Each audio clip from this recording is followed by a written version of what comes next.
ಕರ್ತನ ನಮ್ಮ ಮಾತ್ರ ಮಹಿಮೆ ಪಡಲಿ. ಈ ವೇಳೆಯಲ್ಲಿ ನಾವು ದೇವ್ರನ್ನೇ ಆರಿಸ್ತೀರಿ, ದೇವ್ರನ್ನೇ ಮುಗಿತೀರಿ, ಬೈಬಲ್ ಓದ್ತೀರಿ, ಎಲ್ಲನೂ ಮಾಡ್ತೀರಿ.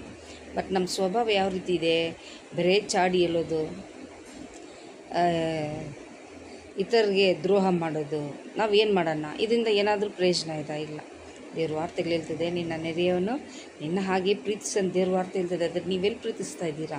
ಈ ವೇಳೆಯಲ್ಲಿ ಬರೀ ಮನುಷ್ಯನಿಗೆಲ್ಲ, ಪ್ರತಿಯೊಂದು ಮನುಷ್ಯನಿಗೆ, ದೇವ್ರ ಸೇವಕರಾಗಲಿ, ದೇವ್ರ ಮಕ್ಕಳಾಗಲಿ, ನಾರ್ಮಲ್ ಮನುಷ್ಯರಾಗಲಿ, ಚಿಕ್ಕವರಿಂದ ದೊಡ್ಡವರವರೆಗೂ ಈ ವೇಳೆಯಲ್ಲಿ ನಾನು ಏನು ಹೇಳ್ತೀನಿ ಅಂದರೆ, ಆತನ ವಾರ್ತೆಗೆ ಕೀಳು ಪಡೀರಿ, ಆತನ ವಾರ್ತೆಗಳನ್ನು ಕೈಗೊಳ್ಳಿರಿ.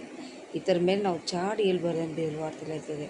ಅದು ಈ ದಿನ ಚಾಡಿ ಹೇಳ್ತಾರೆ, ಅವ್ರ ವಿರೋಧವಾಗಿ ಮಾತಾಡ್ತಾರೆ. ಇದೆಲ್ಲ ದೇವ್ರಿಗೆ ಪ್ರಿಯವಾದ ಕಾರ್ಯ. ಯಾಕಂದರೆ ದೇವರು ಕೆಟ್ಟವನು ಪ್ರೀತಿಸ್ತಾರೆ, ಒಳ್ಳೆಯವರು ಪ್ರೀತಿಸ್ತಾರೆ. ಯಾಕಂದರೆ ಸೃಷ್ಟಿ ಮಾಡೋದು ಆತನೇ. ಆತನ ನಾವು ಪ್ರಿಯವಾಗಿ ನಡ್ಕೊಂಡ್ರೆ ಆತನ ರಾಜ್ಯದಲ್ಲಿ ನಾವು